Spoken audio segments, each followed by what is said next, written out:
My name is Paul Hodge. I have had a series of businesses. Some have been amazing and some have failed. I've always continuously opened new businesses. But you've done a lot of other alternative investments. You've done crypto, whiskey, art. You're also a helicopter pilot. So yes, I would consider myself a serial entrepreneur. Do you actually know the history of money? Having a genuine interest in money will help you be able to predict certain trends. Hello and welcome to the Self-Unemployed Podcast, where we talk about the journey to financial freedom and becoming self-unemployed. My guest today is someone I met about a year ago, Mr. Paul Hodge, and we sort of instantly hit it off. And as I've got to know him, I've learned he's got a very, very interesting life story. Now, broadly speaking, this podcast is about building wealth, but I realised that we have sort of favoured property investors, because that's what I do, and that's what in my community I've got access to so many great guests who are property investors, and Paul is a property investor, but he's done a lot of other very interesting types of investing, which I'd like to get into today. So Paul, welcome. Thank you very much. Thank you for having me. Thank you very much for having me. Thank you for being here. So yeah, tell us a little bit briefly about what you do, and then let's go right back and talk about all the things you've done, or some of them. Yeah, so I guess, going back a few years about myself. So yes, my name is Paul Hodge. I'm 37 years old. I have had a series of businesses that have been some great successes, some have been amazing, and some have failed. But I've always continuously opened new businesses, and that's definitely something I've always done. So yes, I would consider myself a serial entrepreneur. That's what I was just going to say. Yeah, serial entrepreneur. Yeah, good, like me in a way. Definitely. So at the moment, though, your focus is on property. Yes, I'm focused on property at the moment, just because of the way I'd like to take my portfolio going at the moment. But previously, I have done a number of things, opened up very small businesses, various different things. One of the very first businesses I opened up actually was when Amazon Prime very first started. One of the Harry Potter books had just come out. Right. And yeah, and so basically, to get it on Prime, you had to pay quite a substantial fee.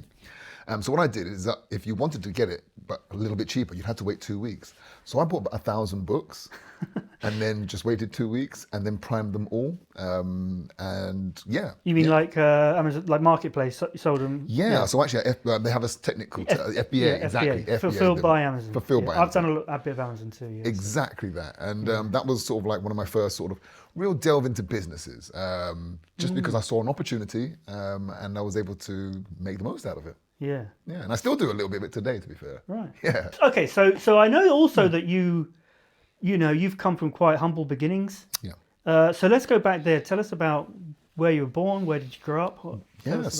Born in East London to a single mother, raised pretty much by her up until I was about 10 years old, and then I was raised by my grandmother onwards from there. I went to a military school at the age of maybe 13 in Canada. Oh, right. From there, I came back to the UK and did one final month of British schooling system, and managed to be at school with one single GCSE. So in a single month, I managed to get a grade C maths. Okay. Yeah. So I went to college after that. I managed to get into college because throughout the summer holiday, through that period, I went and got studied and got an English GCSE afterwards. So I managed to get into college after that, and did a few things actually. I studied music for a little while. Yeah, which I thought was going to be quite profitable, and actually I ended up getting a job in it for a little while. In the music industry, became reasonably successful, but after a while, I realised it wasn't for me. Right. And I realised, I think entrepreneurialism was for me. Yeah. It really was. It didn't take me long to realise, to be fair. So one of the other things that you do that we haven't mentioned is you're also a helicopter pilot. I am indeed, yes. And as I understand, that's not something. It's not like your career, but it is something you're still doing regularly. Yeah. How did you train to be a pilot? Oh, yeah, you pay the money. There's no other way to describe it, unfortunately. Right. So that wasn't that in time with the military? No, that wasn't. No. So I actually got the bug for flying after about 20 don't know, about 23, 24 years old. I must have been 22, 23, and I was skydiving just as a hobby, and I still skydive as a hobby. So that means I'm a bit silly. So at the weekends, I decided to get in a plane, fly 20 minutes up in a big circle, and decide to jump out of it.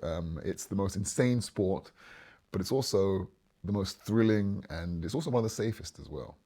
But yeah, so I started out skydiving, got my license, and then after a while I realized, what can I do next? And really weirdly, I had an opportunity to get a 15-minute flight with Groupon.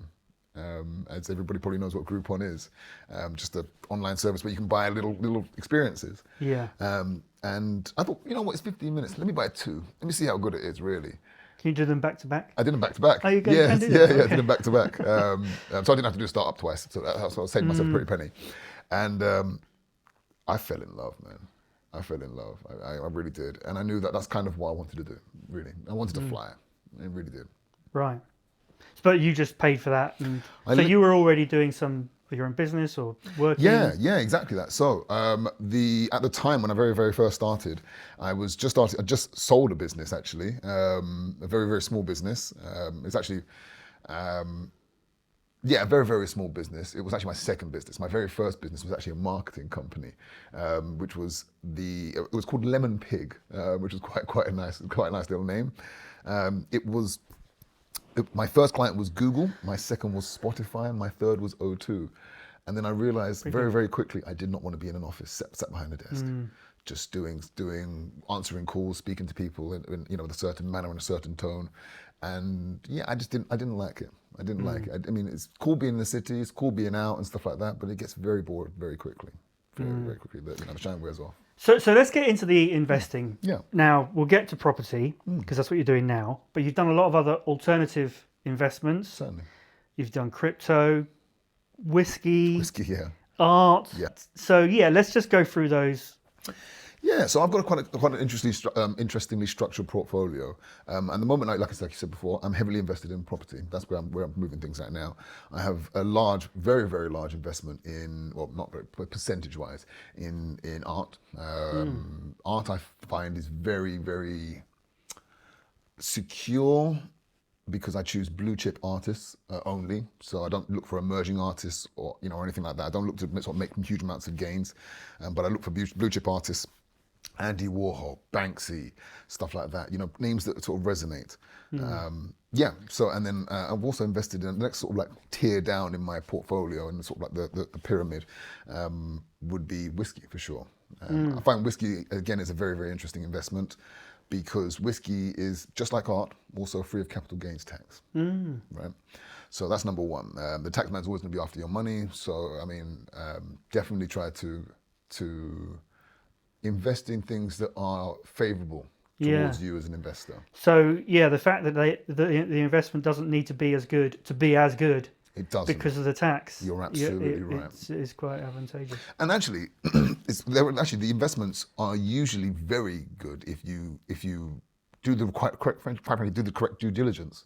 As long as you have set goals and set aspirations, and you're not trying to get rich quick, and you're happy to get rich slowly, or just invest slowly and invest. Well, that's the best way. I mean, get rich quick is normally a scam. Totally and the slow ways are normally way more reliable. And totally. You just have to delay gratification. I think that's a big part of what we talk about. The part of the self-unemployed philosophy really is that delayed gratification. Yeah, and investing for the long term. Forgive me. Now, Well, delay gratification to an extent. No, I'm not saying. I mean, there is what's called the FIRE movement, where people sort of go decades scrimping and saving, investing, and you can build up quite a decent pot that way using index funds and things. But it is a bit boring, and you don't get to sort of enjoy it. So I'm saying. I mean, because a lot of people will, if they have the money, they'll go and spend it. Yeah. They'll treat themselves as and when they can.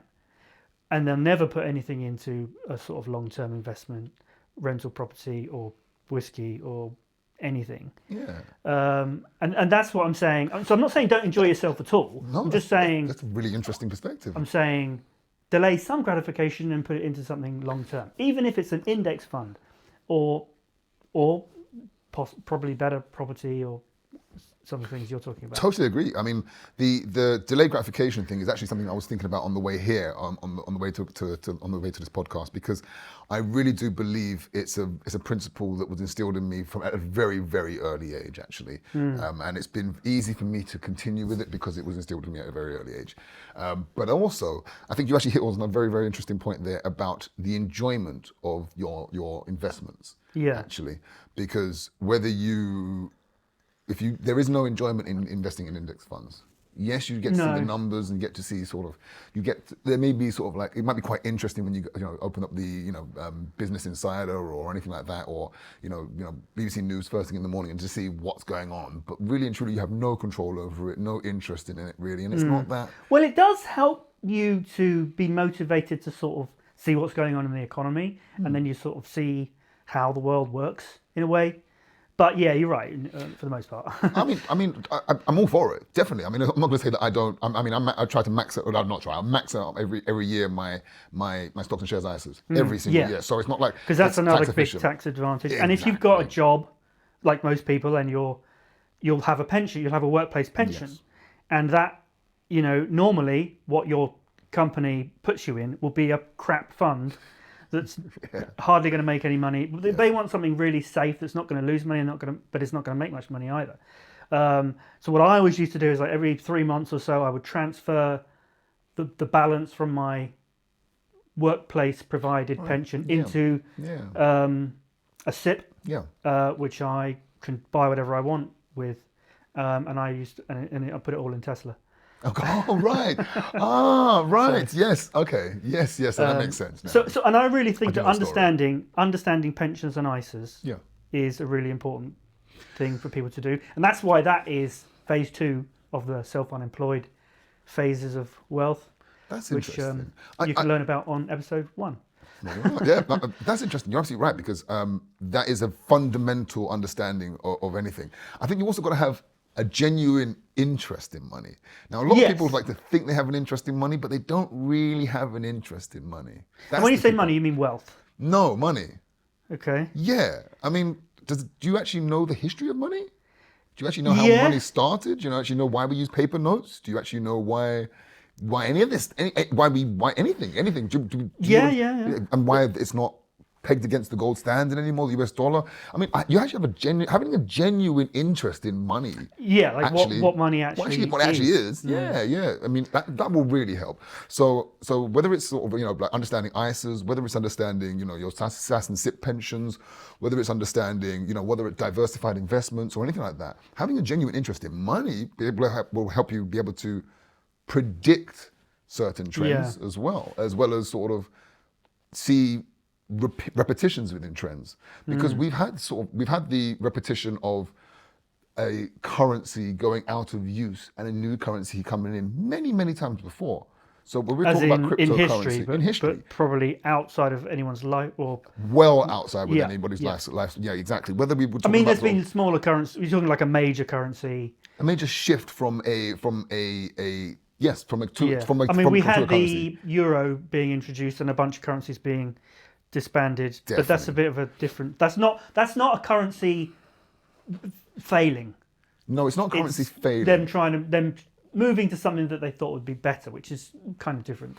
Yeah, that's not a currency failing, because in essence, really, the system's still in place, that it's still a paper note. Yeah, it's still issued by central banks. It's still a central bank. It's still and it's not pegged against any gold or any physical assets still. Not anymore. Not anymore anyway. Like it used to be, exactly.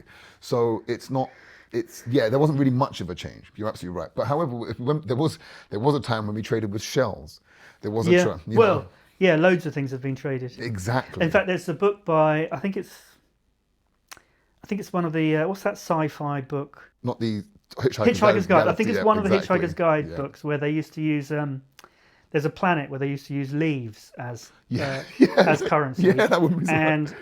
And because leaves just keep growing on trees, there was wealthy. massive inflation. So the government's solution was to cut down all the trees on the planet, and everyone died. No, I've never read. Okay, I've never read the book, but that's fantastic.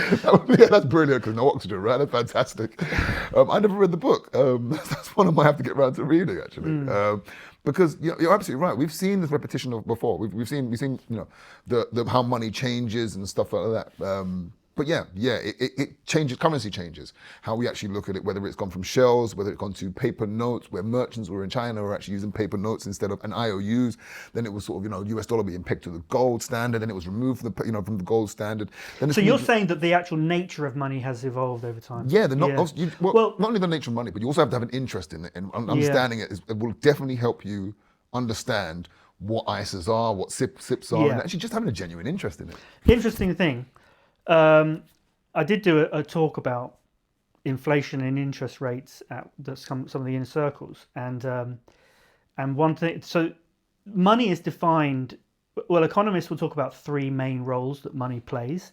Let me see if I can remember. There's a store of value, a unit of account, Yes. and a medium of trade. Yes. So you can value things. Yes. You can quantify the value of something. Store of value obviously is obvious one. You can save money, and then a medium of trade. You can that makes trade sense. it for something. Yes. Otherwise, before that, when you have a bartering system, you'd need if you had a chicken and you wanted some potatoes, you'd need to find someone who has potatoes who wants a chicken. Yes. And they call that the double coincidence of wants. Economists have got complicated terms for everything. They like to complicate things. Yeah. And But let me carry on. So, but in 2000, and if you look at the interest rates and inflation levels throughout as far back as they go, interest rates were always above inflation for the vast majority of time. Yeah. And which meant that it's a store of value because you've got money in the bank, it's growing in value and spending power. Yes. But in 2008, when they had the financial crash, if you actually look on a graph of those two things, it's like that. Yes. They switch. Yeah. So, in my opinion, the nature of money changed when that happened, because it's no longer a store of value, or it is a bit, but not a very good one. You know what I mean? It's like storing your money in a leaky bucket. I think it happened earlier though. I think it happened when we lost the gold standard. Yeah, that could have been the big earlier thing. But when you look at, it's just really interesting to look at that graph. Oh yes, definitely. And you see that. Yeah, definitely, totally. Agree. So the whole thing about interest rates always being higher than inflation for decades, for as far back as the data goes. Sure. And then suddenly that switched, and I think that was a really significant moment. And we're not going to see that, considering that was in 2008, right? We're not really going to see the true and real effects of it for at least another 20, 30 years, to be truly honest, because we're going to have to see we're going to have to see a few cycles of property cycles. We're going to have to see a few money cycles. We're going to have to see a few cycles to happen to really, truly understand the effects of that, and how that's going to affect individual economies, how that's going to affect very small economies, very small, it's going to be a little while until we truly see how detrimental that's going to be. Yeah, and I think that's a really important point. So these things take a really long time to play out, and the problem is that governments and central banks have a very short-term view because they're only in for a few years. Yes, and this is why government debt's going up, and they just don't think long-term enough. Delayed gratification again. They just don't do that. Exactly that.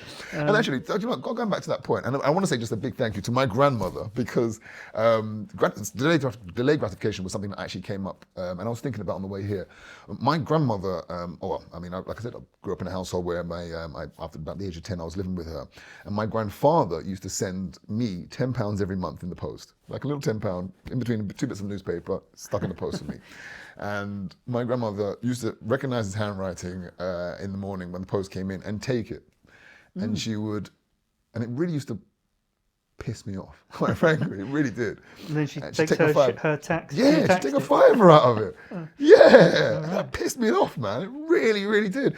And it went on for months. It went on for, this went on for about 9 months of the year. And every week he was just sending this tenner and I'd get a fiver and I had to make this fiver stretch. And granted, making a fiver stretch probably wasn't that bad. It really wasn't. But I had to. Knowing the fact that I really should have got a tenner really, really sort of like. Anyway, Christmas came around. And she gave me all the £5 notes back in one envelope. Wow. And that was my first real financial lesson. It really was. It was definitely my first true understanding of what finance is and how to actually store the value.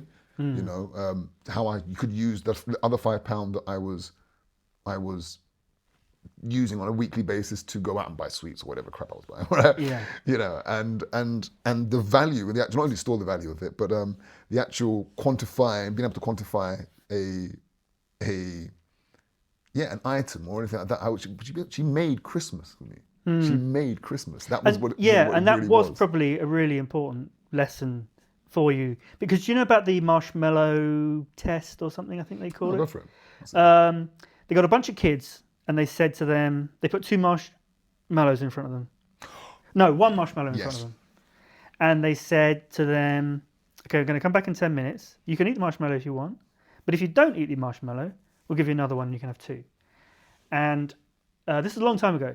And they did that. And then they followed those kids for their lives into adulthood. Yeah. And the ones who were able to delay gratification and understand that if they just waited, they would get more.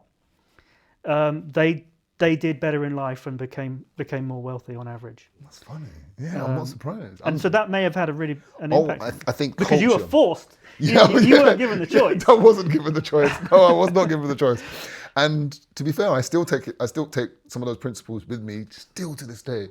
Still to this day, I love that woman. I really do. And still to this day, I follow some of her principles. Yeah. And I think actually it's quite interesting because I was having this conversation prior to this podcast about why is it that a group of individuals that I know of are so capable of looking after money so well. And I think actually, well, I'm from a very, very, my culture, my heritage is from St. Vincent. I'm from a very small island called St. Vincent in the Caribbean. It's a very, very tiny place, right? And it's about 110,000 people. And my grandmother basically was quite, and still is, quite a large and well-known character within the community. And she's always taught me everything I know about finance, absolutely everything, absolutely sort of like delayed gratification, about savings, about this, about all that kind of stuff. But I thought it was just her. I thought it was just just her alone, but it's not. It's actually as a culture, Vincentians are very, very financially literate. Although a lot of them aren't literate in any way, shape or form, might not even be able to spell their own name, they're actually quite financially literate. And I'm not too sure where that's come from. Whereas opposing or neighboring Caribbean islands might go out and take some money. If they get to a paycheck, they'll take some money and maybe spend some money on clothing or on a new hairstyle or something like that. Vincentians have been quite reserved in that way, and I don't know where it's come from. I just want to quickly say thank you so much for watching, and don't forget to like the video and subscribe to the channel and let us know what you think in the comments. I do truly believe that the content that we're putting out is going to help you on your journey to financial freedom and becoming self-unemployed. But you know what? I've got another YouTube channel where I've got 220,000 subscribers, and when I put a video out on that channel, it only gets a few hundred views. So YouTube isn't necessarily giving you the content that you want. It's giving you the content that it thinks will distract you, like cat videos or women in bikinis or whatever it is. So if you're serious about becoming financially free and self-unemployed, then you can also join my mailing list, where I will send out a an email to notify you when I put out some great content like this video. So speaking of which, let's get back to the interview. It's interesting because I do think, the vast majority of people in the UK are very financially illiterate and live pretty much paycheck to paycheck and don't delay gratification, don't see the point of investing, don't understand anything about passive income, and they think the only way to make money is to work for it. I kind of suspect maybe it's a deliberate thing, that we're deliberately trained that way through the schooling system, because it is, if everyone invested for the long term and delayed gratification, it would be bad for the economy because people wouldn't be spending. So they want people. When I say they, I don't really know who. I know. The elites, maybe the deep state or whatever. Yeah, sure. They want people to go out and spend the money. Yep. Because that's good for the economy, and then that trickles up to them. Yeah. And that's funny because I think, yes, in the UK, definitely there a lot of people are financially illiterate, and it's because they're not required to be. They can still survive. Yeah. They can still function and thrive and do various different things. I set up a business a few years ago with a group of friends of mine, and I'm going to say it now. It's called Professional Economic National Investment Solutions. Yeah, that's right. Yeah, a bunch of lads, of course, around the table, drunk. Of course. Yeah, didn't have any drink to drink on, which was silly, right? But came up with that ourselves, right? And but the actual premise of it came from something that we do in the Caribbean. And some people call it susu, some people call it pardner, some people call it various different things. But in St. Vincent, you would get something called a poor relief, which in this country would be known as benefits. Right. And you get a small amount of money given to you for you to survive and see yourself through the month. If you're poor. If you're poor. So it's sort of means tested. Yeah, exactly that. And what would happen is you would generally find yourself and 11 friends, right? And you would make a little group with a little booklet and so forth, and every one of you would put in maybe half of your susu, half of your poor relief, half of whatever it is into this partner or into this group. And then basically what would happen is that this monthly sum, this monthly allowance would be given to one person every month. Oh, right. Right, exactly. So you would lose half of what you get that month, but 1 month of the year, you would get a very large paycheck. Just like what your grandmother did. That's exactly where she got the principles that she teaches me from. That's exactly where it was. And so then I took that same principle and I turned that into a business. So me and a few of my friends, we turned around and it's like, well, we're doing all right, guys. Come on, we're not terrible here. Why don't we do something where we can put some money together and every single month we go out and buy an investment? And that's what we did. And it's funny how like some of these very, very small and basic principles that start out, in a very, very poor country like St. Vincent have ended up, it's great, not massive business, but great businesses succeeding, and I think it's based down to some core principle financial intelligence. Yeah. And is it through that vehicle that you've done a lot of these alternative investments, art and whiskey? A lot of them myself. Okay. Fair. I always test something. If I invest in something, I always test someone myself. else's money. Yeah, well, no, rather than somebody else. Well, yeah and no. Actually, it's funny this because I'd rather lose a fiver than lose you a pound. If I lost a fiver then I lost you a pound, it's just I can lose a fiver, but if you lost you a pound... you wouldn't make a good hedge fund manager or politician. I wouldn't. You're right, I wouldn't. Because they're always just spending other people's money. You're absolutely right. But in the same hand, if I do to take on money, it means I'm secure and safe enough to know the investment is correct. Yeah. And I know it's right. So and one of the things about sort of like property investment as well, there's a lot of people who are willing to invest into some of the deals that I've come up with and such the like. And the reason why they're interested in the deals is because I would take them myself. The very first deal that I ever sold was a property deal that I ever sold. was totally by accident. I was sitting down at a dinner. I had just sourced a property deal for myself. I was very much interested in it. I wanted this property deal for myself. And I was sitting at a dinner and somebody came over and said, "Hey, Paul, I'd like to buy a deal off you." And I was like, "Well, actually, I've got one for myself. I want to keep this for myself." And they're like, no, I want to buy that. And I'm like, well, actually, I know it's good, actually, because if I want to buy it myself, then definitely, you know. So I kind of feel like that's a good way to do it. If you get your finances ready to do a deal yourself, and then find a deal, and then try and sell it. And if you can't sell it, then you buy it yourself. It might be a good way to do it, or maybe not. Yeah, I don't know. I don't know what the ideal way is, but I know that I would never ask for money from somebody else if I wasn't going to invest that in, or match it or anything, or invest that same time or effort or whatever it is myself. Yeah, just wouldn't, because I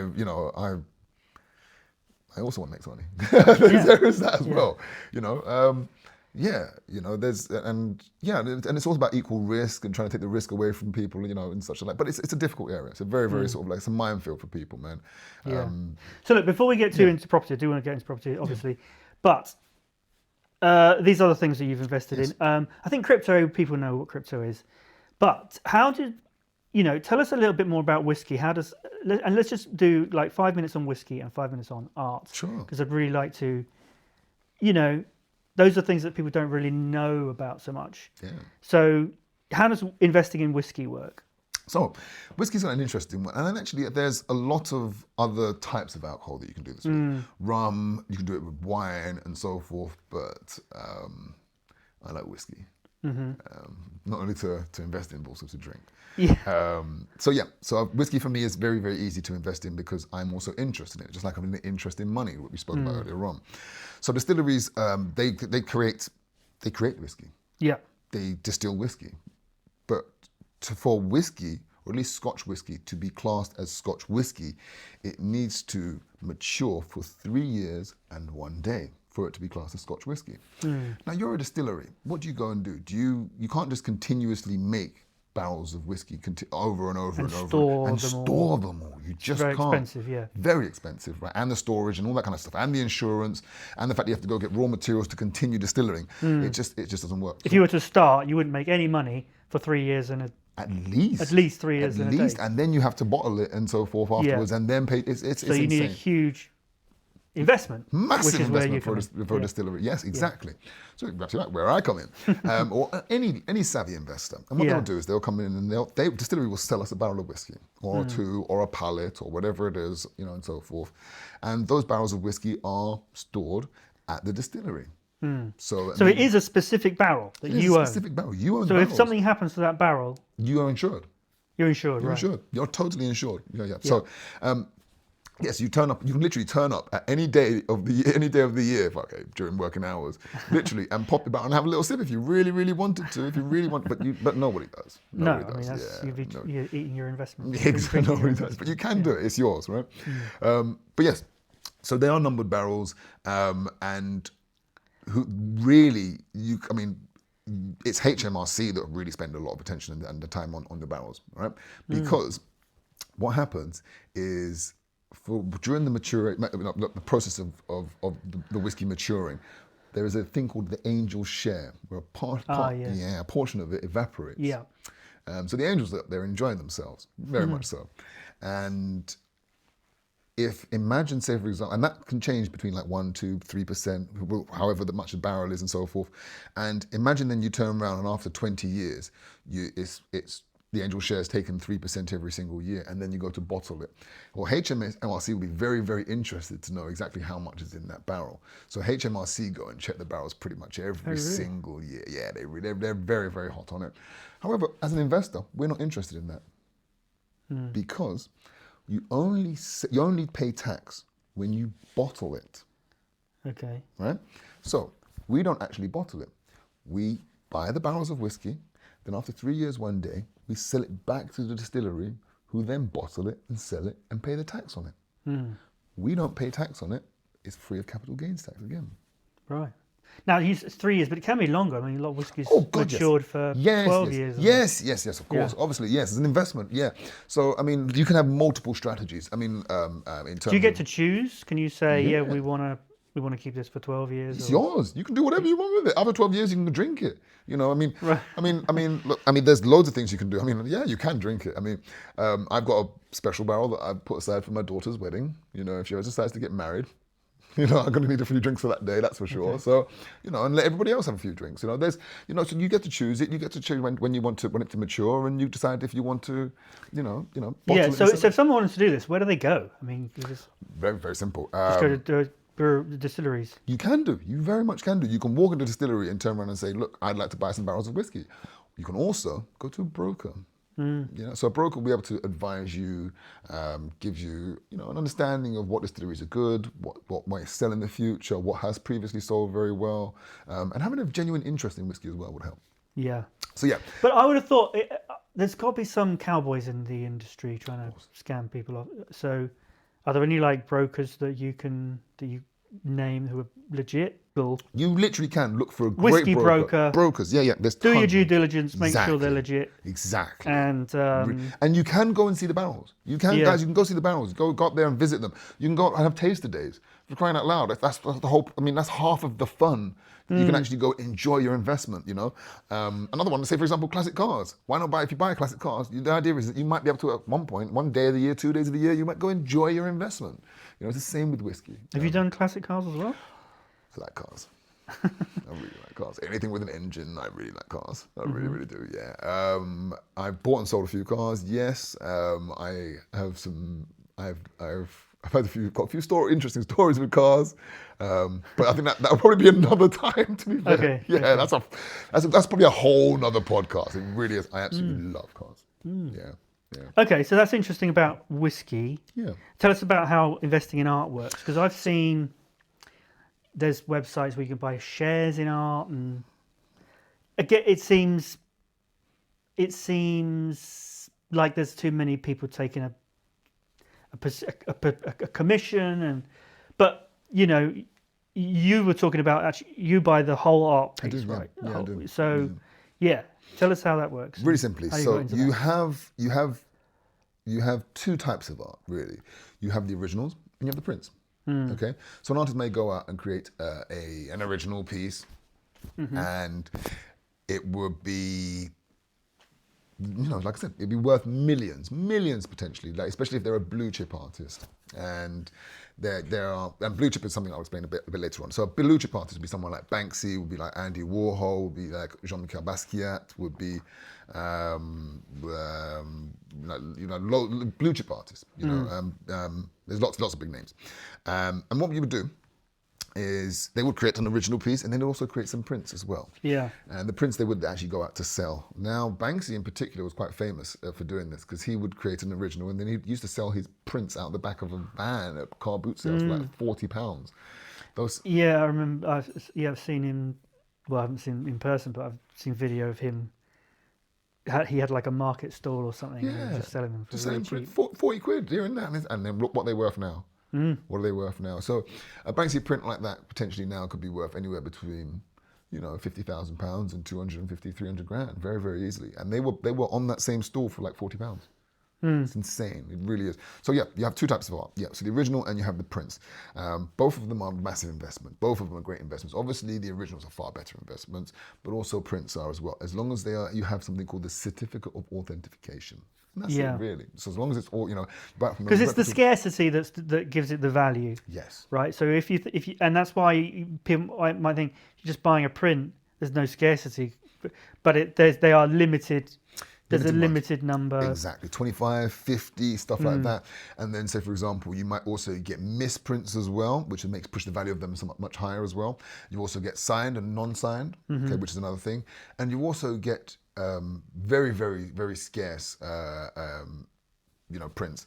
So one of the ones that might be quite famous is The Girl with the Red Balloon by Banksy, which is quite a well-known one. And the red one is done pretty well, but I believe it's the pink one which is actually very, very valuable because it's so rare, so small. But it's still a print of the same thing. It's still just a print. something went wrong in the printing I process. don't think it went wrong. I think he just chose a different colour. I think Right. actually he just went with a different colour, and there was just less run of it. So the rarity, the scarcity, yes, pushed the value of it up, yes. So yeah. Is the original of that one of his stencils on a wall somewhere, or is it?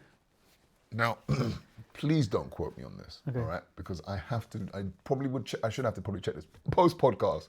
But I believe the actual, the girl with the red balloon was actually shredded. I think the original was shredded. He did. There was one that was shredded. Yeah, and I think that might have been the girl with red balloon. I'm not The one, too sure. it was only like half It shredded. was only half shredded as well, wasn't then it? the And value stopped. went up, like- It did, isn't it? Yeah. I don't know if that was the intention or. I think that it doesn't really. I don't know actually. I think art in itself, I don't know. I mean, I'm not.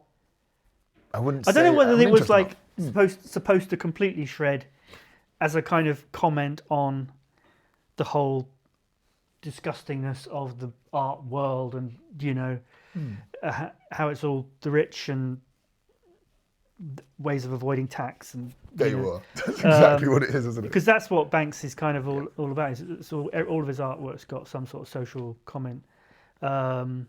So was it supposed to sort of shred completely and then not be worth anything, but it backfired and only shred halfway and then the went value's up gone in value to like five times? I don't know. I honestly, I couldn't tell you. I really, really couldn't tell you. I mean, you just don't know what the artist's intentions are.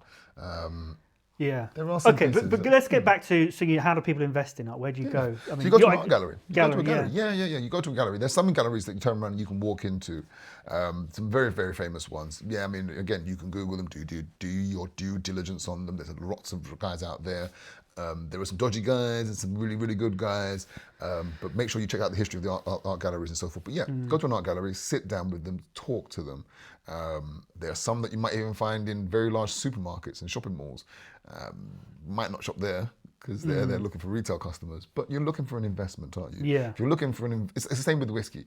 If you were looking for investment, you wouldn't buy a bottle of whiskey to invest in the supermarket. No, you wouldn't. You go to the source, and it's the same with art as well. If you knew Banksy, you would go to the source, wouldn't you? Right? Yeah. It's the same kind of thing. So and then what about like storage and insurance? I mean, do you have these like hanging at home, No. or do you have them in like insured in That's an a interesting safe story. somewhere or something? That's an interesting story, actually. I don't have them hanging home, but I do have them in a warehouse that's is insured and so forth, right?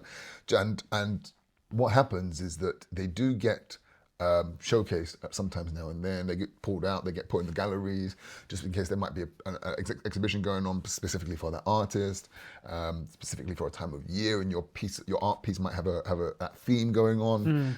There's lots of reasons why your art might be showcased for a particular time, and you really don't really have much of a control over it. Oh, really? Not really, because the galleries, they're just there to showcase what they're showcasing, really, right? I suppose that's part of their benefit for offering you the service of storing it. And Yeah, exactly. under that, is it insured under that? It is, yeah. Some galleries, I mean, this is all negotiable, but like some galleries you have to pay a storage fee. Some galleries, I mean, if certainly, just like with anything in life, if you have more than one piece, you may be able to sort of negotiate that down as well. So yeah, there's loads. And of if you just turn up one day, can you just turn up and say, "Hey, I want to look at my let's have a painting"? look. Yeah, give me it. Now, what the best part? Well, not the best part. One of the most interesting stories that actually ever happened to me in regards to the art and also property was that I got a phone call one day from my art broker who picked up the phone and said to me, we've got an offer on a particular piece that you have. I was like, okay, this is interesting. Okay, and it's quite a good return on investment. So I listened to the offer and so forth, and it was maybe 6 months after I bought the piece, and they were offering me 50% more than what 50% of the piece, 50% extra, but 50% on top of return on my investment. So basically, less than a year, you could say that it would have been if I held on to the piece for the whole year, it would have been 100% ROI. You could say, right? So it was 100% ROI. Well, it was 100%. Yeah, but if I held on to the piece, for annualized annual equivalent. Yeah, exactly that. So I mean, if you could double your money every year, that's not bad. That's not bad at all. So anyway, this particular piece, I was like, why are they so interested in this particular piece? And it turns out that it was actually being put inside of a home that was a very, very high value home that they wanted to sell to somebody. And it turns out that, I didn't know this at all, that sometimes estate agents go out and buy pieces of art to put into houses, to sell the houses, because when they sell the house, they can say, this is a piece of art that's going to go up in value in X amount of time. So therefore, when you buy this house, you can take the pieces of art with you, actually as your own pieces of art, so therefore you will get return on your investment down the line in 5, 10, 15, 20 years. And I never knew that. I thought it was a great idea. I thought it was absolutely amazing. Because if you got, as a high net worth individual, you want to buy a house, you want a return on your investment as well. And the fact that you can buy some great art pieces in the house as well, of course. Of course. And somebody who's obviously trying to invest into art, or not trying to, but invest into art, I mean, it's a great exit strategy for me as well. It really is. So did you do that? Or? No, I didn't. I turned it off and down. I turned it off and down. Well, you could have made a counter offer and made it 70% ROI. I could have. Yeah, I could have. But to be fair, if someone's coming to you very quick with an offer, yeah, then they want it. So and they're not going to offer the maximum they'd be prepared to pay as the first offer. Certainly not. No, certainly not. You're absolutely right. However, I actually sold that piece 3 days ago. Oh, really? Yeah. Sold that piece 2 days ago. 2 days ago. So what was your ROI? It more than wasn't, 50. No, yeah, it was more than 50. It wasn't the full 100%, unfortunately. Right. It worked out about 80%. Okay. Because there was... what's the time frame? It's 2021. Okay. So it wasn't too bad. It's not bad at all. But it shot up very, very quickly, and then it kind of sat and did nothing for a little while, and then it sort of picked up again. And I mean, can art go down? and no, it can. Yes, it can. Yes, it can, but it's very, very unlikely to. The reason why this piece of art shot up and it's sort of like shot up very much so recently is because the artist is very close to passing. Okay. So he's not going to produce much more. So they're going to, once it's finite, that's it. Yeah. Unfortunately, in answer to your question, can the value of art go down? Yes, it can. The reasons are not what you expect usually. Well, I would have thought maybe if an artist suddenly just paints 1,000 paintings there's less scarcity of his work. Might not be. Might not. No. You never. No, it might not, because they might have released a whole brand new edition of new prints and various different things that are, or new originals. That might not devalue it. It might not. And also, the other thing as well, heinous crimes might not devalue an artist either. What if they commit a crime? Yeah. You think that sometimes if somebody did something really, really terrible, that no one would be interested in their art. But unfortunately, it doesn't always work that way.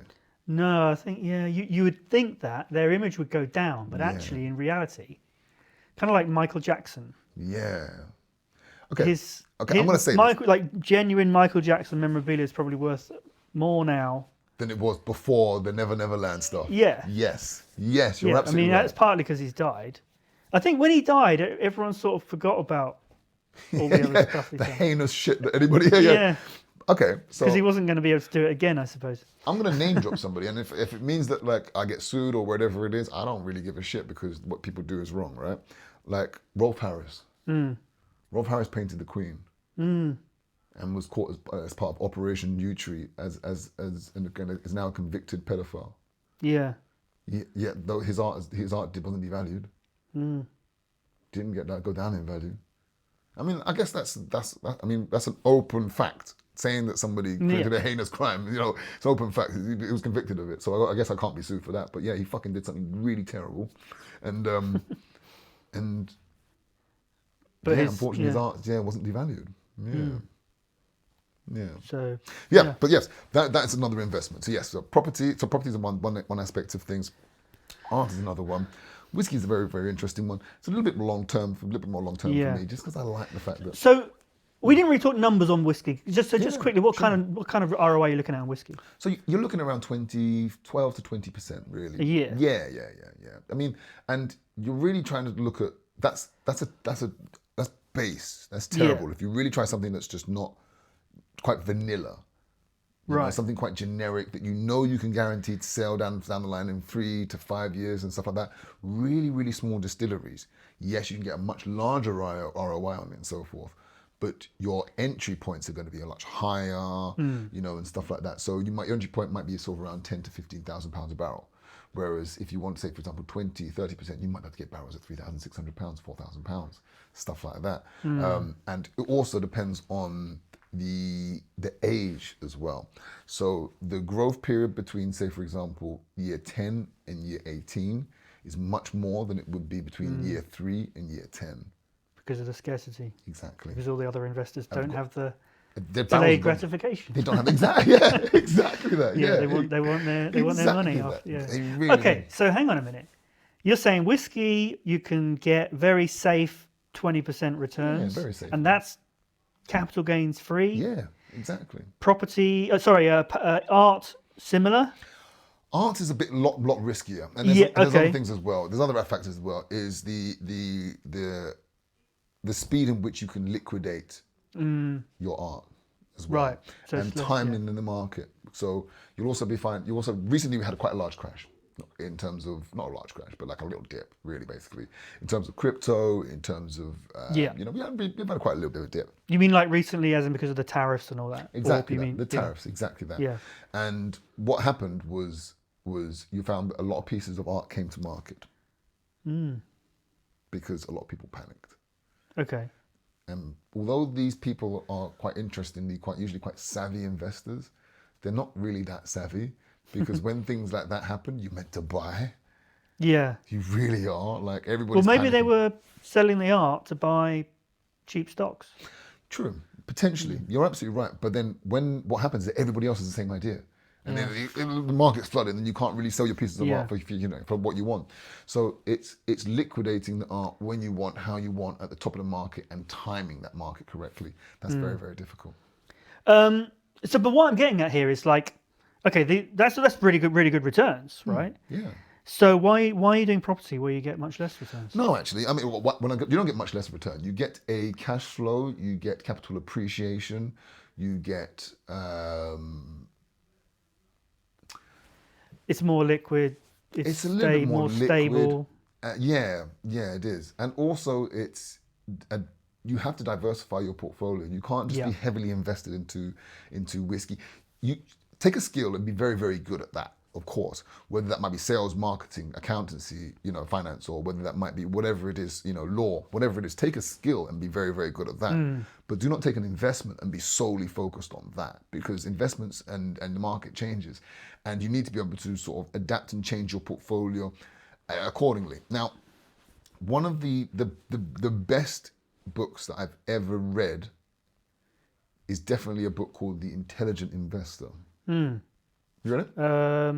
No. Well, maybe, but you not would know enough. if you read it. Okay. You would know if you read it. Well, yeah, that's one that Warren Buffett talks about. It's written by, who's the guy? Benjamin Franklin. Yeah, exactly that. And it is a massive book. If you only read that book if you have an interest in money. And it's very old, right? Oh, it's like 50s. Yeah. Yeah. And the third edition's come out recently, and it's quite much more updated, and there's some notes to the side of it. It's a really, really good sort of like third edition. But it's like this thick. It really is. And you wouldn't read that unless you had a genuine interest in money. I don't think I would probably invest into somebody who hadn't read it, actually. Now I've read it, I probably wouldn't. I wouldn't invest in somebody who hadn't read it, because they're not serious about money. I better read it then. Yeah, seriously, Yeah. because I mean, say for example, if you were to read it, it would take you, a few weeks for sure. It really would take you a good few hours. If you were to listen to an audiobooks, it's probably about 20, 30, maybe 40 hours. It's massive. It's huge, right? But even if you listen to an audiobook, that means you've shown some commitment. If you've shown some commitment into a 30, 40 hour audiobook, well, it might not even be that long. It might even be 20 hours. Sit down for something for 20 hours to become a better investor. That's not that hard, especially if you're driving around the country doing all that kind of stuff. I might have the audiobook, because I remember I wanted to listen to Richest Man in Babylon. Yeah, that's a good one as well. Which is another classic, and another very old one, so it's out of copyright. So I found it on Audible, and then I found this sort of collection of about 40 audiobooks, one of which was Richest Man in Babylon. So I just got that for one credit. Nice. And I think Intelligent Investor is one of the other ones. Definitely get it. Maybe. Definitely get it. Definitely get it. It's a bit of a chunk, but you've got to sit down and sort of read it. And it tells you there, it's about sort of the mixture of sort of like a stocks and shares profile as well as bonds. Now, granted, I think the principle is very much the same, and I'm not trying to turn around and say that I know better. I do not know better for sure. I'm learning every single day, and But at the end of the day, there are some principles there where your portfolio has to be somewhat liquid, and you need to be able to sort of move from high growth sort of things very, very early on in your portfolio when you're younger, and as you get older, you want to move into a bit more stable investments. Okay, Yeah. and it's about sort of the transition from that to stable investments. And to be honest, yes, I have an interest in whiskey. Yes, I have an interest in stuff like that, in cryptocurrency. But will my children have that? Will they have that same interest? You know, I mean, one thing that's not going to change really is property's not going to change. It's still going to be around. People need places to live. They'll still need somewhere to live. They won't do. necessarily need a Banksy on the wall. They don't, exactly. They really, really don't. And, you know, it's yes, they're interesting. They've granted this, they are interesting, but property is just another type of investment. Sooner or later, there's going to be more. There's going to be other types of investments out there as well. It's just got to just view them incorrectly. I mean, do your due diligence. Yeah, the world is about to change significantly with AI and robots, and the economy's in scary situation. So yeah. Definitely. So anyway, so let's get into property then. So Yes. what are you doing? You've talked about selling deals, but I know you're also doing sort of BRRs. Tell us about what you do on a day-to-day basis nowadays. On a day-to-day basis. Apart from fly helicopters. yeah, that's not too bad. It's quite fun, isn't it? Yeah. So I'm usually sort of up and about. I have a few other businesses that I still sort of like manage and work at work. I might work on those in the early hours of the day, but sort of like towards the latter part of the day, I start to focus on my property investments. I have a few projects that's going on at the moment. This year alone, I have 29 projects planned. Wow. Not for myself, all half investors. So Right. these are usually 2-bedroom terrace houses that I'm turning into 4-bedroom HMOs for less than £100,000, which genuinely are usually done within around 16 weeks, really, really quick turnovers, and investors pull their money back out, or they sell them on. Now, do you remember when we first met? I showed you that I was looking at some Yes. cheap properties in the northeast at auction. Some of them going for like 30,000. 35,000 was like the going rate for some of these houses. And now that's what you're doing. Yeah. Did I inspire you to do that? I'm going to take credit for it. Take credit for anyway. Take credit for sure. I have to admit, I never really liked auctions. Never really, really liked auctions. You only sell at auction if there's a big problem with the property. Yeah. Or yourself. But you can make money solving problems. So if you can figure out what the problem is, and you think, that's something I can solve, then you can. Yeah, you definitely. You can make a lot of money. Really But do. it's risky to buy it if you don't know what the problem is, because you'll find out. That's actually quite interesting. Yeah, you're absolutely right, because I guess I'm not necessarily risk adverse. I think what it is that I guess a 2-bedroom terrace house to a 4-bedroom HMO is quite a cut and paste, quite simple format to be able to repeat over and over and over again. So that's what you're focusing on? Two bed terrace or three to 4-bed HMO? to 4s, 5s, 6s, really. So like Okay. starting. So you're doing extensions? No. So it'd be internal layouts rather than sort of, because we're up north. If you find that if you draw up sort of like a massive red line from east to west, just over Manchester, you'll find that everything below that's about capital appreciation, and everything above that's about cash flow. Yeah. And I found that above that, you'll find that it's really, really, really hard to get that capital appreciation or push the value of properties up using external, wraparound extensions or dormer extensions or anything like that. Whereas if you were to try and change the internals, it's much, much easier, because you're less of a cash outlay.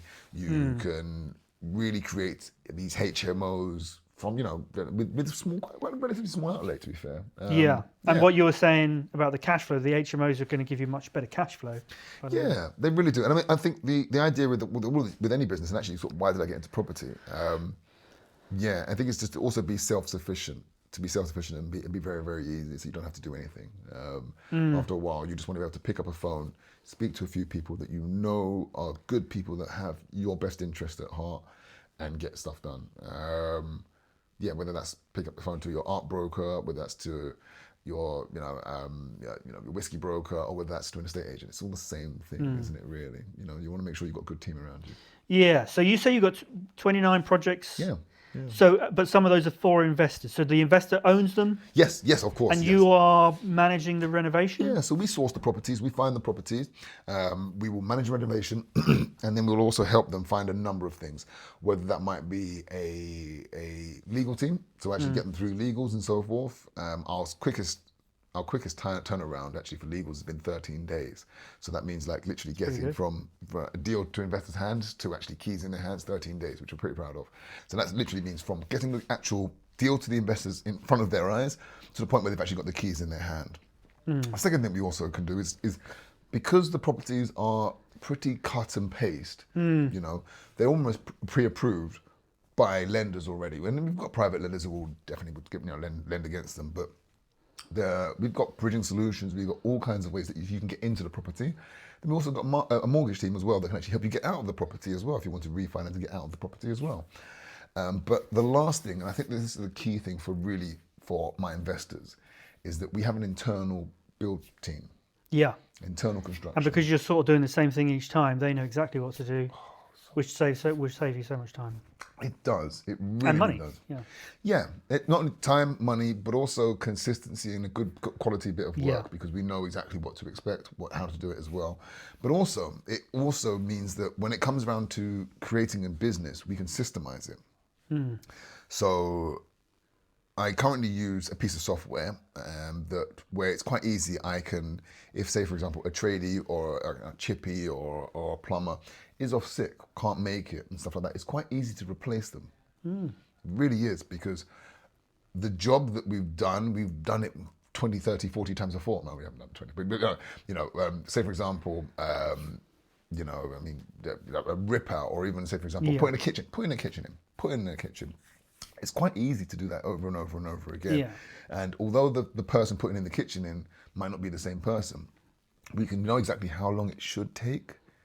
Even if they might not be in the first time that they're doing it. Okay, it could take a little bit longer, but we know roughly how much it should take. We know how much we should be paying. We know exactly how to put people in and out.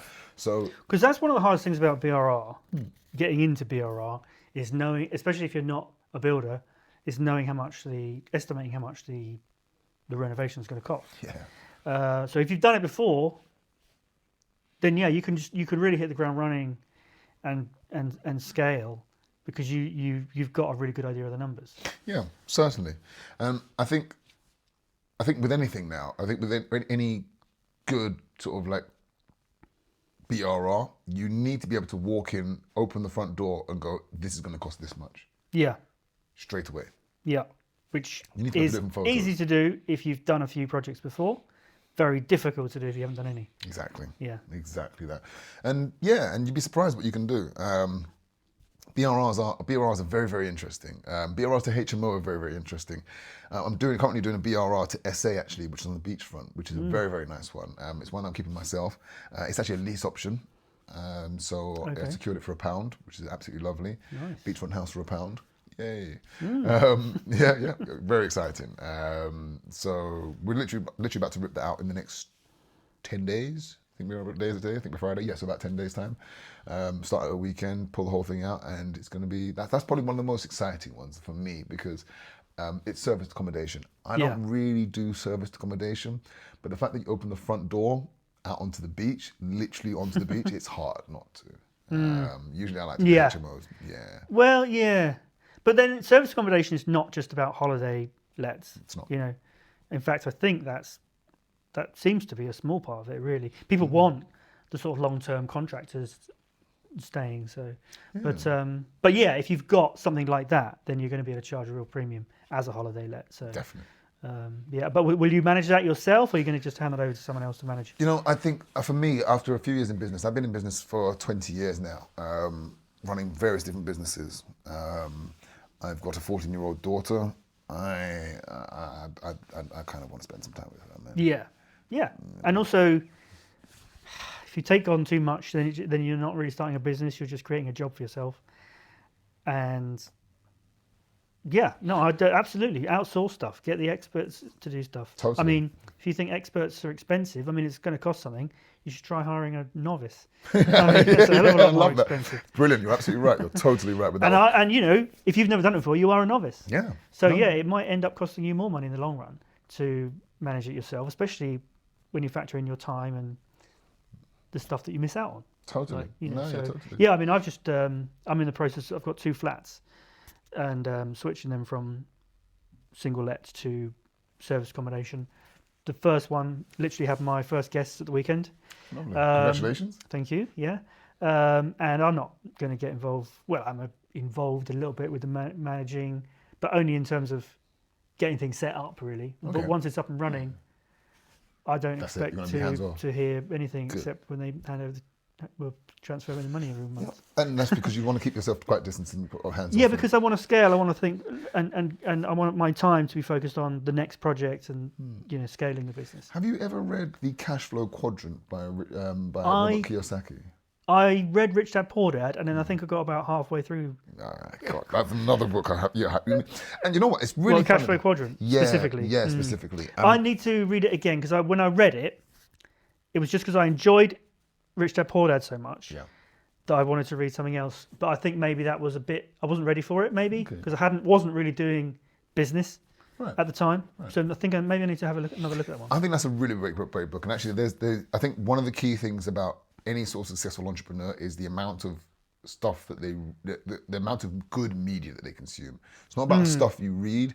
It might not even be about the amount of YouTube videos you watch. It might not be the amount of educational courses you've done, but it's about the media you consume. Yeah. So, I mean, no one's saying that someone who reads a book is any smarter than somebody who watches YouTube videos. That's a stupid idea. It's a really, really stupid idea. And I think traditional education is something that I mean, yes, there's some great industries that it's good for. You want a traditionally educated doctor. You want a traditionally educated solicitor. You want a traditionally educated taxman.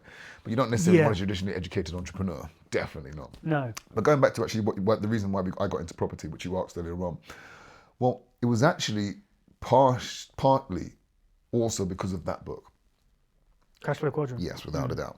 Because if you look at the Cash Flow Quadrant, you look and you realize that you can, and I've started this and I've done this and I've created businesses and I've been the head of the business, the face of the business. And then I wanted to go away on a holiday for 2 weeks and then the business shut down. Yeah. And it took me a little while to realize that actually that I was not, the business. It was a job. Well, man, it really was. It was worse than a job. It was enslavement almost. I couldn't go anywhere. I couldn't do anything. And the business required my presence. Yeah. Whereas property, whiskey, art, they don't really require my presence. Well, another good book that's all about that is 4 Hour Work Week by Tim Ferriss. You read that one? Not that one yet. Not yet. Yeah, I've heard of it though. Yeah. It's got some timeless ideas. Sure. What was your biggest take in? Sorry? What was your biggest take in from it? Well, like I said, it was a long time ago, but it is all about systemizing and it is all about his process of realizing that he just created a job for himself and he wanted to go away and travel, and that's why it's called the 4 Hour Work Weeks, because it's all about outsourcing and systemizing. I think it's really funny because I think in the future we're only going to have 2 things. I think we're going to have systems / AI automations, which is one thing, and then we're going to have brands, which are another thing. I don't think we're going to get much different from that. So I think what you'll find is that, like, okay, you want a pair of shoes. Well, the system or the automation or whichever way you receive those pair of shoes is pretty much going to be out of your control. You're going to have nothing. You're going to have nothing. The AI generated the way it gets from a factory to your door is going to be completely automated. It's going to be done by AI. It's going to be very, very smooth. It's going to be efficient in every way, shape, or form. It's going to have the least carbon impact on the world. It's going to be very, very efficient. But then after a while, it's going to be, why, if all the systems are this good, then the only reason why you're going to work with certain people or buy certain products or it's just brands. It really, really is. So I think going forward, I think it's quite an interesting one that I think we're going to definitely see just pure systems and purely brands, whether it's going to be like, you order a pair of Nike shoes from online, it's going to be like, whether it's delivered by Amazon, whether it's delivered by Nike, whether it's delivered by Royal Mail, or whether it's delivered by DPD, you don't really mind, No. but you just want to make sure that the brands are correct, which is nice. Yeah. So where are humans left in that world? Because we can't really compete with the systems on the system side because we already can't really. So we can offer a service and do some arbitrage, but AI is going to kind of get rid of all that. As arbitrage, as in you buying something, hanging on to it for a little while and then selling it more expensive. Do you think that like personal branding is going to be really important? Massively. Another book, if we're going to talk about books, is The Sovereign Individual. The Sovereign Individual is quite an interesting one because it talks about how sovereignties change through times. And you might, as an individual, like I like to look at the history of money, yes, and how money's affected every element of our life, how money's changed. We've turned from like shells to coins to paper to digital currencies and Visa transactions to cryptocurrencies and so forth. Well, actually, sovereignty's changed as well. We used to have all of our important documents, you could say, our marriage certificates, birth certificates, and all those kind of things were issued by the church before. They were previously issued by the marriage church. Still is. No, I think that's certificates issued by the government, not by the church. But you do sign You sign the register. But not register. Maybe they don't issue the certificate. You don't, you don't. I think you sign a register. Yeah, you go to the registry office. Yeah, you go to a registry office, but it's not issued by the marriage certificate. Is not issued by the church. It's issued by the government. Right. Same with the birth certificate. It's not issued by the church. It's issued by the government. Previously, they were issued by the church, so the church had sovereignty over the land. It just did because that's just the way it works, right? Then there was a transfer of that sort of sovereignty to governments. Okay, whereas the government now is sovereignty over the land. Previously people looked at the church for absolutely everything. Oh, I don't know what's going on in my life. I need marriage. I need wife. I need this. They were getting advice. They were getting, their marriages. They were getting birth certificates. They were getting death certificates. They were getting loans from the church. They were getting business loans. They were getting this and absolutely everything from the church. Now, banking started in the church. Banking started in the church. You're absolutely right. With the Crusades and all that, and trust started from savings as well. All those, yeah. You're absolutely right. And then so all that kind of stuff has moved over to the government now. The government now is be the one actually issuing those same bonds, same trusts, same same banks. Back there, the banks, the private banks are now backed by the government and so forth.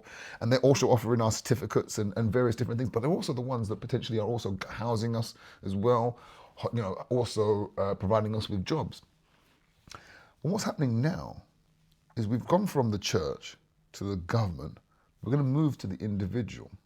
And the individuals, they're going to be slightly different. Between sort of like, government. Well, actually, just before you get into that, let me, do you know the comedian Jimmy Carr? Yeah. He's done a few sort of like long form interviews. Yes. And I'm not really a huge fan of his comedy, but his like long form interviews, really smart guy. Yeah. And in a few of those, he's said the same thing. He said, the Roman Empire, when it collapsed, it became the Catholic Church. Catholic it became the church, yeah. And the British Empire became the bank. Became the bank. Became a bank. Became the bank, exactly. Yeah. It's so true. It really is. And it's the same with this. It's like the sovereignty became from the church, went to the government, then went to corporations after a while, right? So for a very, and it used to be a massive amount for the church, and then a bit less for governments, and then a little bit less for corporations, and it's going to be a really short time for individuals. And when you say individuals, you're sitting there going, wait a minute, right? When this timing, we're actually on the cusp of this boundary between corporations and the individuals. The corporations, like Amazon, Tesla, Netflix, all the FANG, like Yeah. Google, all these massive Facebook, Amazon.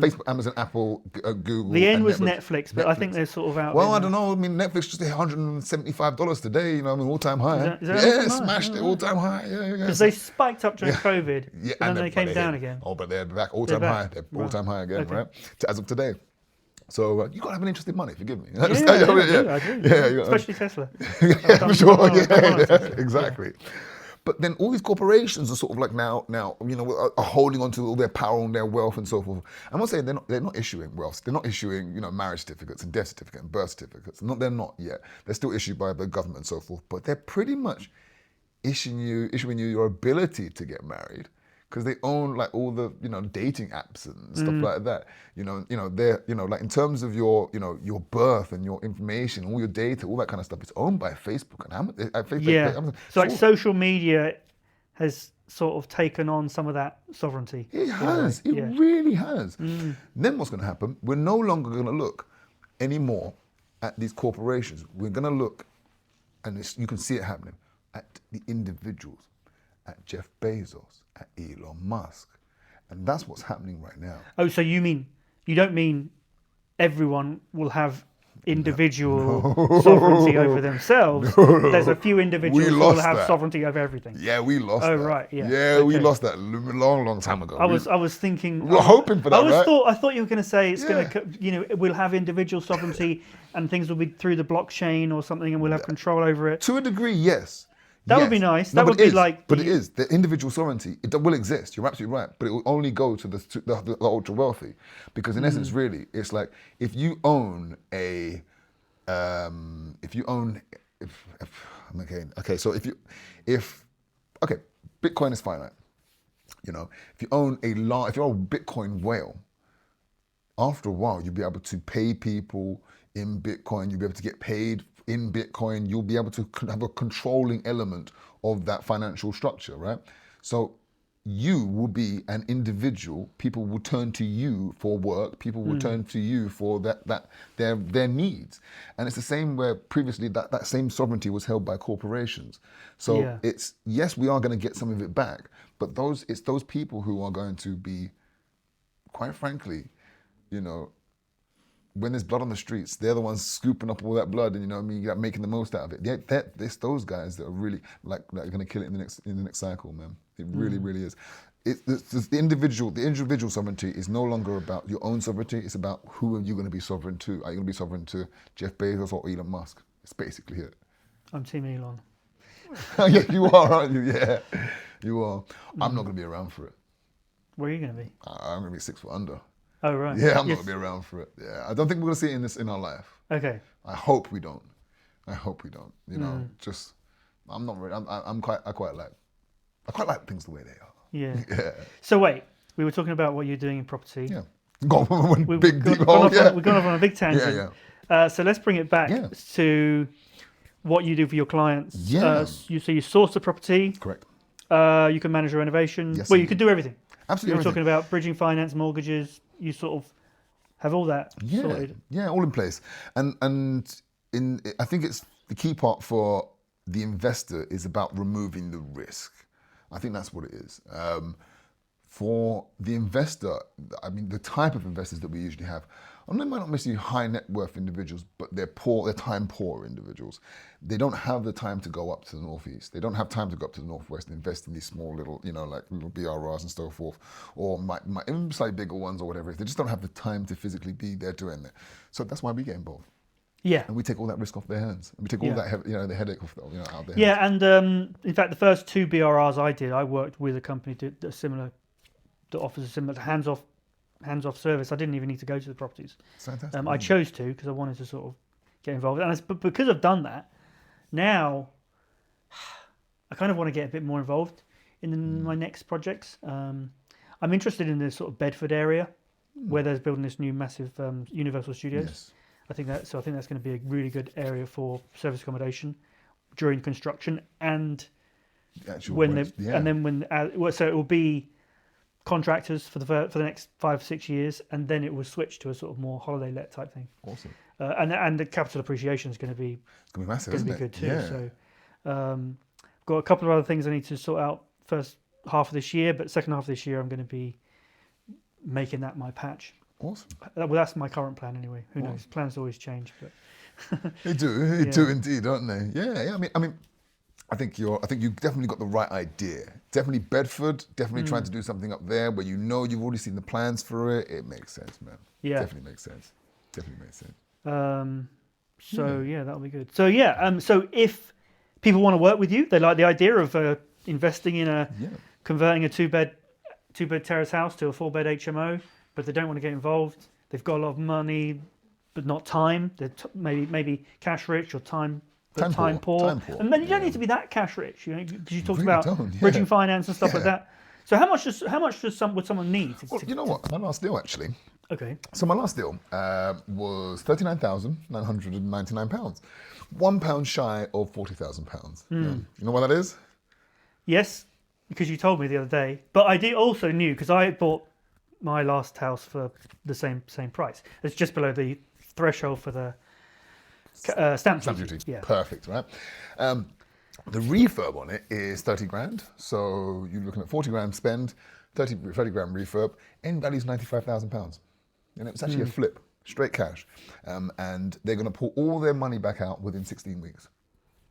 Really, really That's pretty good. Pretty straightforward. And we can do the refurb in that time. Very, very rip everything out, put it all in, and we've got somebody else that's actually... Is that a conversion to an HMO? That is a 2-bedroom house, to a 4-bedroom HMO. That's exactly what it is. Yeah. But it's still only worth 95,000 as an HMO? It is, yeah. So the reason why that particular deal is actually for a social housing provider. Right. Okay. Yeah. So they actually wanted a certain house in a certain area.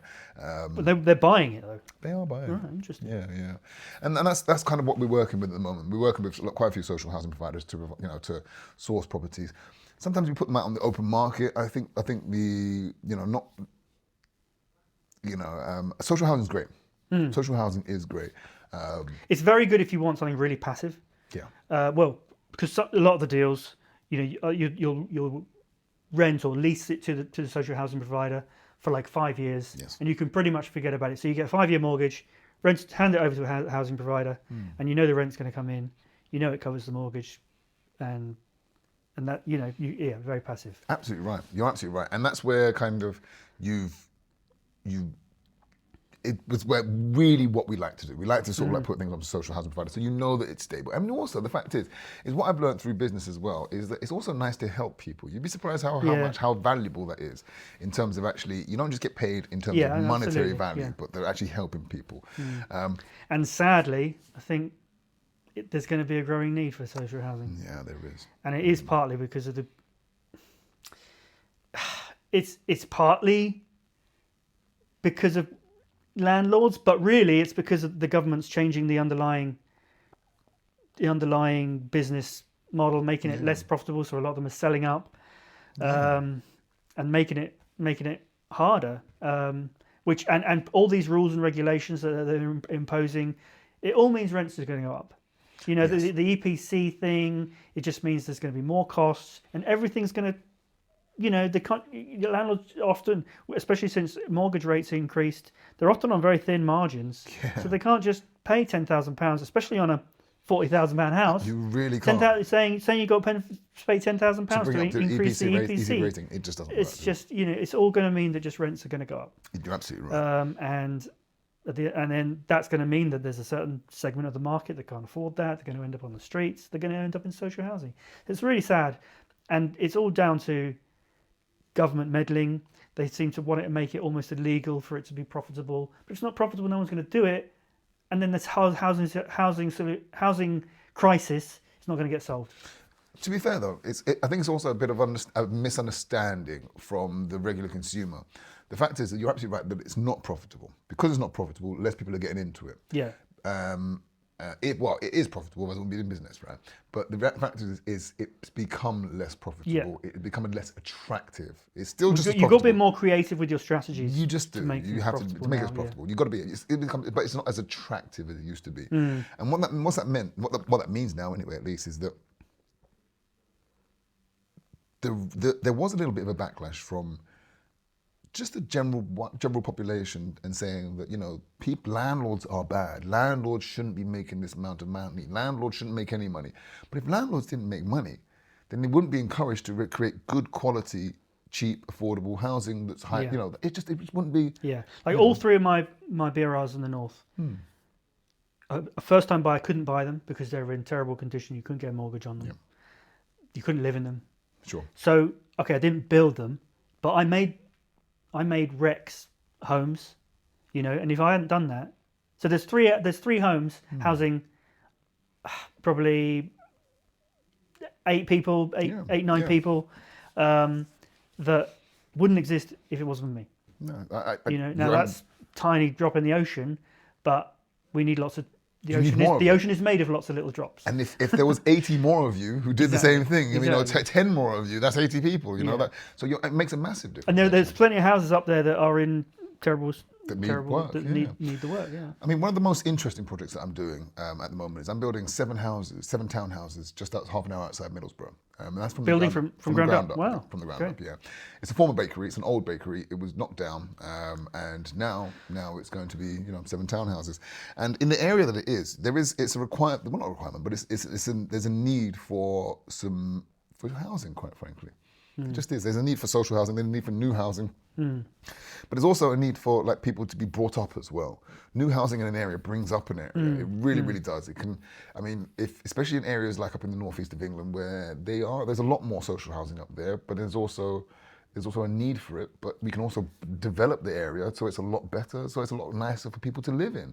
Yeah. I mean, it's not a bad place. I mean, I don't see why people think social housing is full of. I mean, there was that whole issue about social housing, kids and stuff like that. But the reality of it is that people need somewhere to live. They really, really do, and it's a really, really important thing to me. Yeah. But I mean, I don't know if this is the right thing to do, but I recently saw on a podcast by a very, very good, very, very good, very, very intelligent lady who I won't name any names. Who's a great, who's been doing a great podcast for a little while, who also recently interviewed a property developer and asked him about seal tax. Yeah, I know exactly who you're talking about. Yeah. And it ended up being quite an embarrassing moment for him, because he. Yeah, it seemed like he didn't know what he was talking about. Seemed like it. I mean, I'm not saying that he doesn't. Yeah, I'm not saying that he doesn't know what he's doing. I don't say no. I mean, he's obviously a very, very experienced individual. But one thing about about developing, and a lot of people don't realize about developers, is that they have to pay seal tax. They have to, so. And not just seal tax, there's loads of other ones. There's loads, 106, exactly. So, phosphate levy. Yeah. Which is basically a poo tax because it goes to upgrading the sewers. It does. But I think the seal tax is actually what's key here, because what the general population doesn't realize is that CIL is a community infrastructure levy. Yeah. It's a tax that's paid by property developers when they build new properties.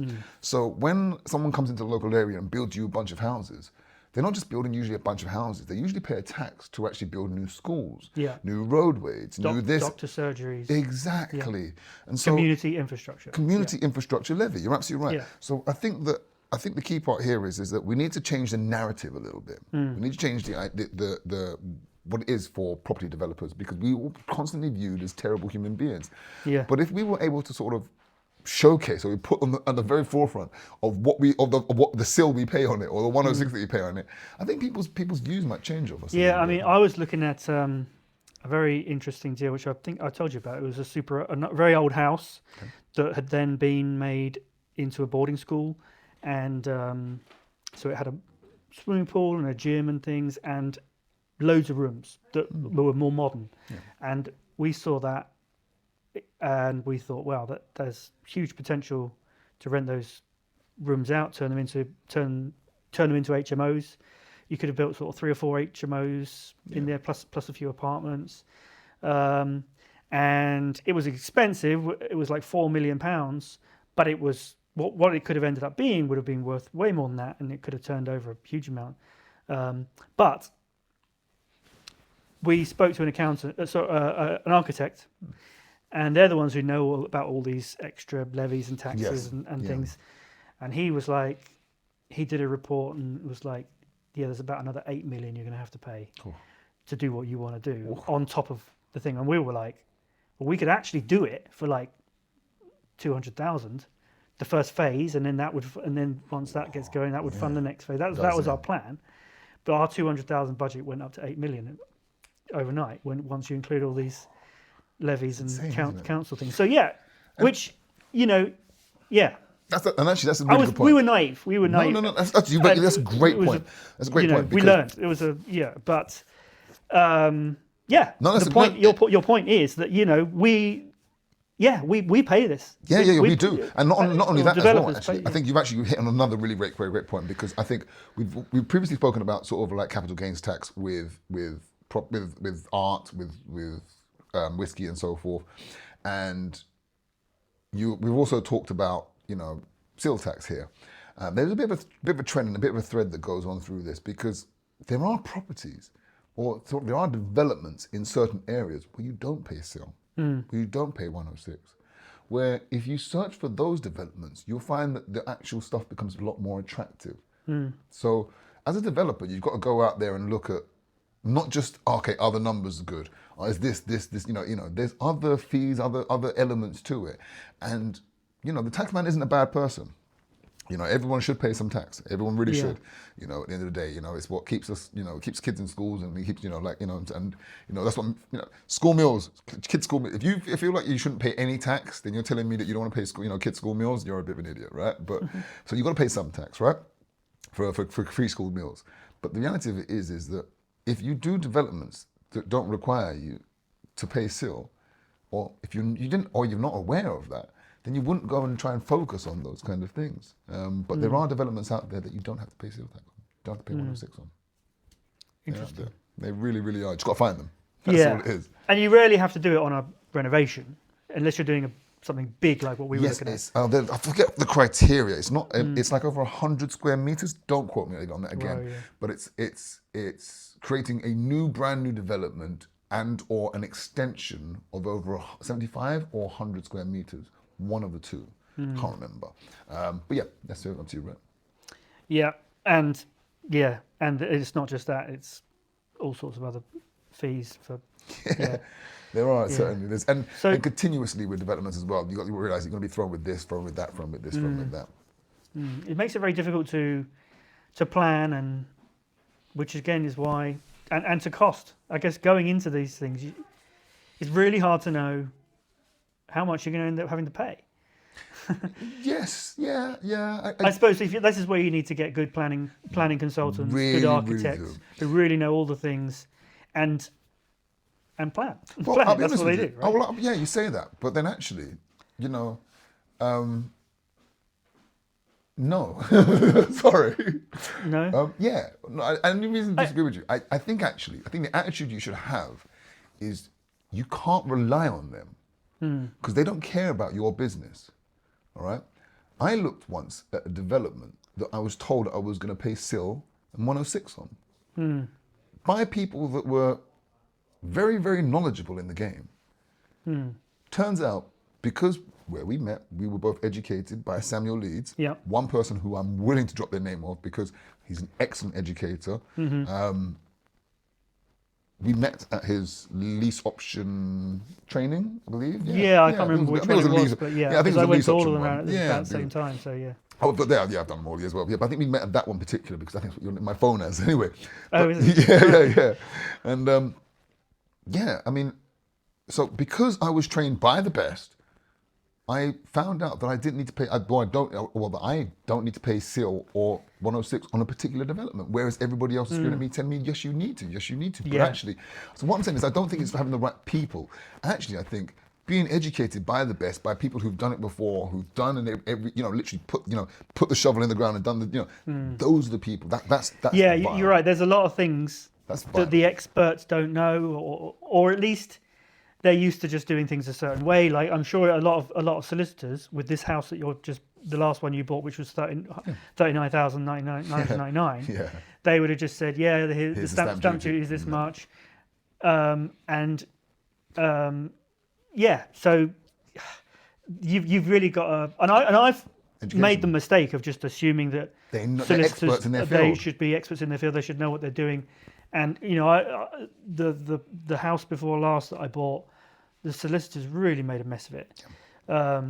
And it taught me a lesson. You're absolutely right. And I think going through anything, definitely throughout my life anyway, I've noticed is that you don't have to be an expert in everything, but you've got to be a jack in all trades. You've got to do a little bit, right? So you might not necessarily know absolutely everything about accountancy, but you need to know how you do your books. You know, you're not necessarily think about law, but you need to know the legal implications of if you do something, or if you weren't to do something, or do I need to pay this amount of tax, or anything like that. You need to have an understanding. And so definitely, without a doubt, I think education is very, very key. Education is very, very key. And like I said previously, from the example that I used, that unfortunately some developers aren't as well educated as people like Samuel Leeds, who has turned around and has educated us both to a very, very high standard. So let's talk more about Samuel Leeds. We met through. I don't think either of us were on the academy. I was at the time. No. I think you joined. I signed up that week. Because I signed up that week as well. I think I signed up that week. Unless it was a later one. No, because I signed up during the deal sourcing. I can't remember which well, one anyway, it was. there's three. There's three like 4-day trainings. You can get on. The first thing is to do a crash course or come to a inner circle, and then you'll get invited to one of these. Well, the next stage, if you want to go deep, there's 3 of these trainings. We met at one of those. And then the next stage is the academy, which includes all 3 of those. Plus, you get to go to as many inner circles as you want. You get mentors, online training. There's just too much to mention. Every day there's like a Zoom call. Definitely. You're an inner circle leader, aren't you? I'm an inner circle leader of the Oxford one, and you are going to come and talk to us tonight, which is why we scheduled this. Samuel Leeds Academy. There's a lot of people saying a lot of bad things. I'm sure in the comments there's people going to be saying, Samuel Leeds, blah. Love that. Those people, those people. I love it. I was going to print out some of those comments and get you to react to them. Oh, I love that. But those people clearly have not been on a crash course or to any of his training. Because I was skeptical. I'd heard all this stuff because there was a lot of bad press about Samuel Leeds, about, just selling courses and ripping people off. And I, when I was getting more into property, started coming up in my feed, and I was like, I was slightly curious. Eventually, I decided to go to a crash course, which is £1. It's just £1, and it just totally blew me away that day. So if you are skeptical, you're not sure, you're slightly curious, it's only £1 to come and get a taste of what it's all about. There's a link for that in the description as well. Just say, do you know what? Mind just jumping in here. Actually, do you know what the thing is that people have a crock brain. Okay. Have you read the book by Oren Klaff? No. Okay, called Pitch Anything. Okay? Right. So basically, really simple. There are going to be some people within the comments that are going to turn around and be like, "Yeah, Samuel Leeds, this is terrible. This is really, really bad." But you can't really blame those individuals. No. Because they have something called a crock brain, which is like a crocodile brain, you could say. And what that is just a very small part of our brain that's existed within our brain that since the birth of man, right? And it's what keeps us alive. It's what keeps us functioning, right? So you can refer to it as the crock part of your brain. I couldn't tell you exactly what the exactly part of the brain it actually refers to, but very, very simply, you turn around and these individuals, they're just reacting with their crock part of their brain. They've just turned around and they're using this old defense mechanism. So if I turn around and I said to you, look, right, if you all of a sudden started feeling your leg get really, really hot, you wouldn't think about it. You would just get up and move. And be like, why is this really? What's going on? What's underneath me? And that's your brain reacting. It's an old part of our brain. And these individuals are just using their crock part of their brain, the bit that sort of keeps them defensive, keeps them alive, keeps them sort of, moving on to the next day. Because there are scammers out there. Because there are. And they see someone selling something passionately, and the defences go up. Yeah. And they think it must be a scam. They really are. He's just selling a course. Really are. And you're absolutely right. It's far from that. And also, it's not a course. It's not a course. For me, the best value, obviously there are courses. There's about 20, 30 courses online, plus the 3-4 day events, and then the crash courses. And obviously. the boxing. Yeah, well, that's more of a social thing. But that's what, for me, is the most valuable thing. It's the inner circles and the dinners where you just get to go and be with people who are on the same wavelength. Yeah. You know, because, I mean, I used to work at Amazon and I was already investing in property. I had a couple of properties, and the kind of people I was with, the people I was spending my time with, were just not on the same wavelength. They were either, sometimes they were curious, but most of the time they were quite cynical, and you know, it's like, oh, you're super rich or whatever. Croc brain. Yeah. Croc brain. Yeah. It's what keeps them alive. Yeah. And this is why when I went to the crash course and sometimes in a room of people who think like me, it was mind blowing, and I just couldn't go back to my old life, and I quit my job the next day. Now, what happens is you've gone past that croc brain part by going to the £1 crash course, and you've realised that hot seat or your leg getting hot was just a heated seat, and it's very comfortable to be in. That's all it is. Yeah. Right? Got past that croc brain bit, and I'm glad we did. I'm glad both of us did, man. Yeah, and I'm glad we met. Definitely glad we met. Yeah. So yes, thank Thank you very much, man. And if you've got Instagram or something, what's the best way people can get hold of you? People give me a shout. It's Pauls_properties. Very, very simple. DM me, give me a shout, drop him a message on any of my photos. It's I mean, look, there's no obligation. Just give me a shout. Is there any way I can help anybody, please? Great. Thank you very much. Well, thank you for watching. It's been a great episode with Paul, and we're going to head off to the inner circle now. So I'll see you next time. Thank you so much for watching all the way to the end. I hope you found this helpful. Let us know what you think in the comments below. And as I was saying earlier, yes, like and subscribe to the channel. Give it a thumbs up and all that. It does help for the algorithm. But the best thing to do if you want to become self-unemployed and financially free is to sign up to my mailing list. I don't send a lot of emails, only when I have some great content like this to share with you, which I truly believe will help you on your journey. So make sure you subscribe to the mailing list, and why not check out one of my other videos while you're here. See you soon.